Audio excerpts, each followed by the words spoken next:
오늘 본문의 말씀은 하나님이 없다고 말하는 이 세상에서 우리가 어떻게 살아가야 될지에 대한 말씀을 주고 있습니다.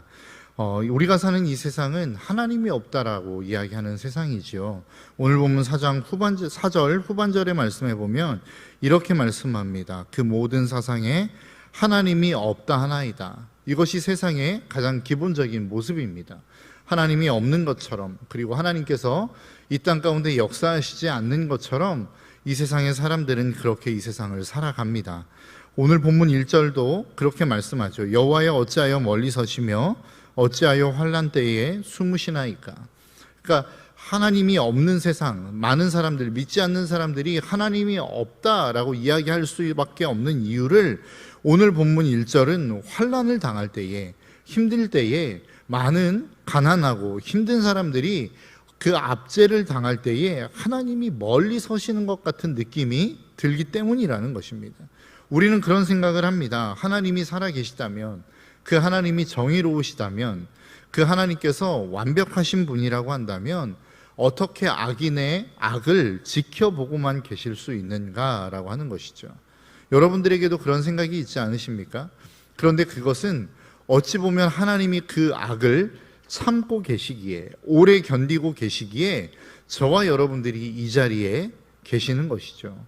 여러분 한번 생각해 보십시오. 우리는 하나님 앞에서 의로운 자들입니까? 우리가 하나님 앞에서 거룩하고 깨끗하기만 한 자들입니까? 그렇지 않습니다. 우리도 하나님의 말씀을 어기고 그 하나님을 떠나 살아갔던 사람들이었습니다. 그리고 그 하나님을 따라 살아간다라고 말하고 있지만 그 과정 가운데서도 여전히 우리는 하나님을 향하여 대적하고 그 하나님의 뜻을 거스르는 삶을 살아가고 있다라는 것이죠. 그리고 그렇게 거스르며 살아갈 때에 하나님이 우리를 오래 참으시기에 우리는 여전히 구원받은 사람으로 이 자리에 남아있다라는 사실을 저와 여러분들이 잊지 않으셨으면 좋겠습니다.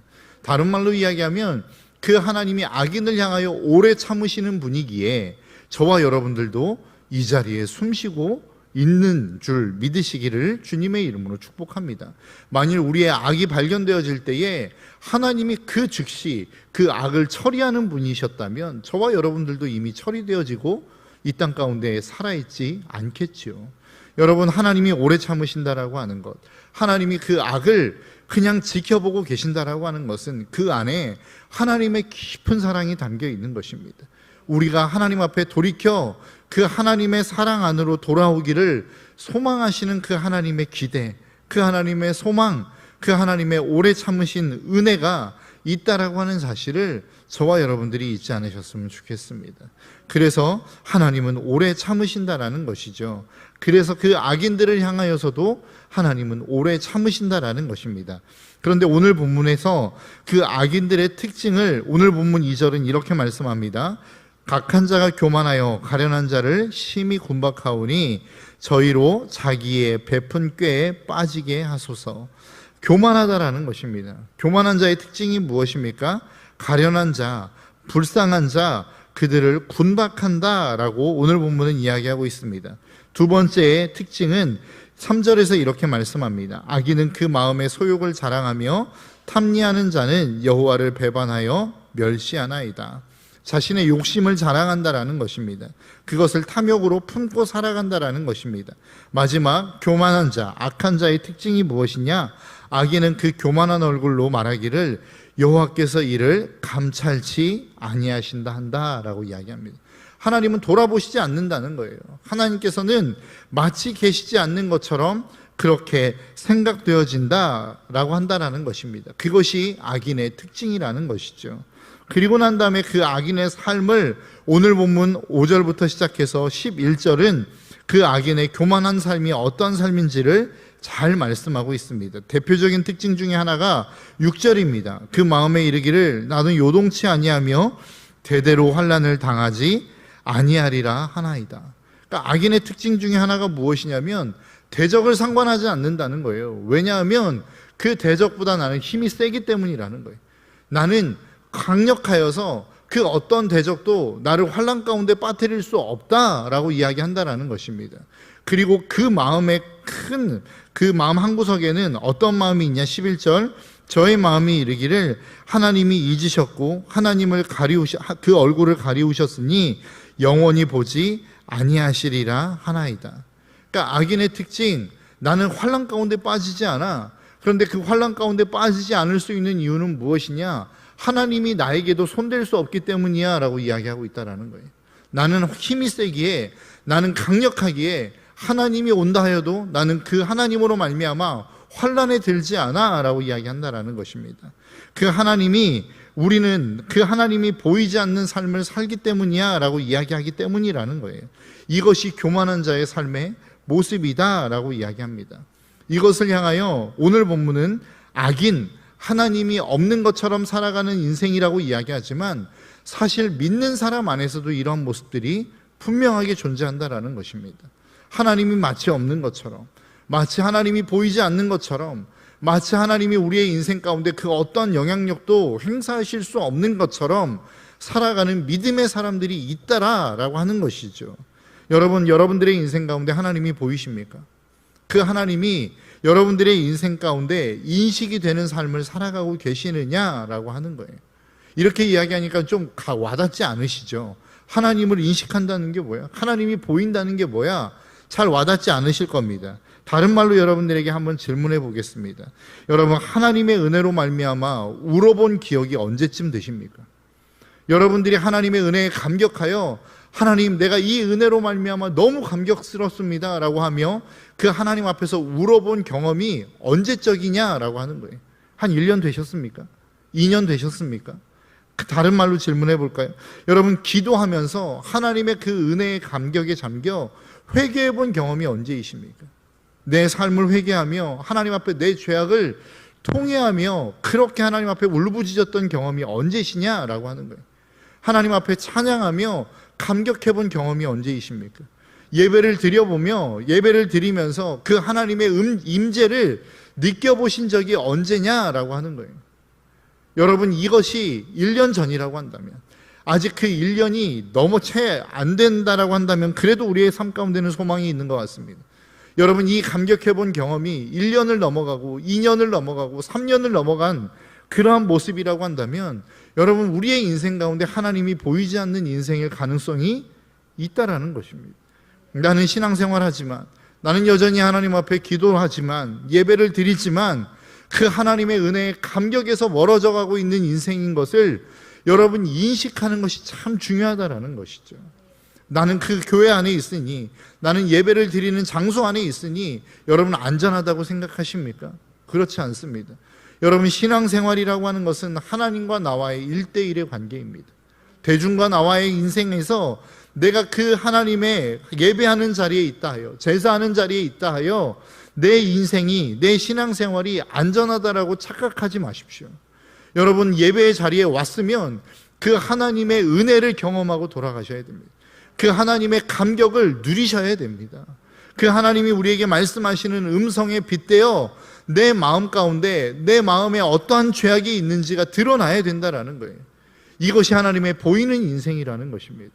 그런데 그 하나님의 감격 가운데 나아가지 못하는 인생이라고 한다면, 그 하나님의 임재 가운데 나아가지 못하는 인생이라고 한다면 나는 여전히 믿음 안에 있는 것 같지만, 예배 안에 있는 것 같지만 그 예배의 삶에서, 은혜의 삶에서, 하나님이 보이는 삶에서 멀어져 가는 삶일 가능성이 있다라는 사실을 저와 여러분들이 잊지 않으셨으면 좋겠습니다. 여러분, 예배의 자리에서 날마다 그 하나님을 보고 돌아갈 수 있는 저와 여러분들의 삶이 되시기를 바랍니다. 교만한 자의 특징, 오늘 본문에서 이야기하자면 악인의 특징은 하나님이 보이지 않는 인생입니다. 그 하나님을 느끼지 못하는 인생이란 말이죠. 여러분, 저와 여러분들의 삶은 하나님이 보이는 인생이 되시기를 주님의 이름으로 축복합니다. 하나님을 예배하는 자리에서 하나님의 감격을 가지고 돌아갈 수 있는 저와 여러분들의 삶이 되시기를 주님의 이름으로 축복합니다. 그렇게 하나님이 보이는 인생, 그렇게 하나님의 은혜에 감격하는 인생은 어떤 삶을 살아갑니까? 그것이 바로 12절부터 시작해서 18절까지 말씀하고 있는 내용입니다. 그런데 그 말씀의 내용은 쭉 일관되게 이야기합니다. 12절의 말씀입니다. 가난한 자를 잊지 마옵소서. 14절의 말씀입니다. 주는 벌써부터 고아를 도우시는 자이니이다. 18절의 말씀입니다. 고아와 압박당하는 자를 위하여 심판하사 세상에 속한 자로 다시는 위협지 못하게 하시리이다. 여러분, 오늘 본문에서 이야기하는 12절부터 시작해서 18절까지의 말씀에서 하나님 간섭하여 주십시오, 개입하여 주십시오, 하나님 없다라고 이야기하는 이 세상 속에 하나님을 나타내셔서 하나님 역사하여 주십시오라고 이야기하며 동일되게 이야기하는 내용이 무엇입니까? 가난한 자와 고아와 과부와 압제받는 자를 하나님 건져주십시오라고 이야기하는 거라고요. 하나님은 왜 그렇게 고아와 과부와 압제당하는 자에게 하나님의 관심을 가지고 있느냐라고 하는 겁니다. 왜, 무엇 때문에? 다른 수많은 사람들도 있는데 정말로 하나님은 그렇게 힘들고 어려운 자들, 고아와 과부와 압제당하는 힘없는 자들에게 하나님의 관심이 쏠리고 있는가라고 하는 거예요. 그것은 이스라엘 백성이 하나 되어진 공동체이기 때문에 그렇습니다. 여러분, 하나라고 하는 것이 무엇을 의미합니까? 똑같이 고난당하고 똑같이 고통받는다라는 것을 의미하는 것입니다. 성경은 교회를 하나님의 몸이라고 이야기합니다. 하나님의 지체라고 이야기합니다. 그러면서 뭐라고 이야기합니까? 한 지체가 고통을 당하면 온 몸이 고통을 받는다는 거예요. 손가락 하나에 상처가 나면 그 손가락 하나의 문제가 아니라 온 몸이 고통을 받는다는 것이죠. 여러분, 하나라고 하는 것은 사실은 잘 나갈 때, 괜찮을 때, 평안할 때는 인식하지 못합니다. 그런데 상처가 나기 시작하면, 아프기 시작하면, 고통받기 시작하면 그것이 온전하게 온 몸으로 느껴지는 것이 한 몸이라는 거예요. 그것이 증거라는 것입니다. 하나님이 그토록 고아와 과부와 그렇게 압제당하는 자, 힘없는 자들에게 관심을 갖는 이유는 무엇입니까? 그것이 그 고통이 느껴질 때에 비로소 그 공동체가 한 공동체임을 증명해내기 때문에 그렇다라는 것입니다. 여러분, 우리 공동체는 그러한 공동체입니까? 아픈 사람이 있어요. 고통받는 사람이 있어요. 그러면 그 고통이 나의 고통으로 지금 느껴지느냐라고 하는 거예요. 그것이 느껴진다면 우리 공동체는 하나입니다. 그 아픔이 함께 느껴진다면 나는 평안하지만, 내 삶은 평안하지만, 내 삶은 고통당하는 삶이 아니지만 다른 사람의 고통이 고스란히 나에게 느껴진다면 우리는 한 몸 되어진 공동체라고요. 그런데 그것이 느껴지지 않는다고 한다면 여전히 우리는 하나가 아니라는 반증일 가능성이 높다라는 것입니다. 여러분, 저와 여러분들의 삶 속에 우리 공동체 안에 느끼는 그 고통이, 누군가 한 사람이 느끼는 그 고통이 오롯이 우리의 고통, 우리의 공동체의 고통이 되어지는 이 놀라운 축복이 우리 신덕교회 안에 있어지시기를 주님의 이름으로 축복합니다. 하나님이 그토록 가난한 자들, 고통받는 자들, 아픔을 느끼는 자들, 그들에게 관심을 갖는 이유는 우리 공동체가 하나인지 아닌지를 하나님이 끊임없이 점검하는 그 점검의 내용임을 저와 여러분들이 잊지 않으셨으면 좋겠습니다. 하나님은 우리 공동체가 하나 되어지기를 원하십니다. 하나님은 우리 공동체가 하나 되어 그 하나님의 일들을 이루어 가시기를 원하고 계십니다. 그 하나 되어짐의 가장 큰 기준이 무엇이냐? 그것은 바로 아픔 당하는 자들의 고통을 우리가 오롯이 느끼고 있느냐라고 하는 것이죠.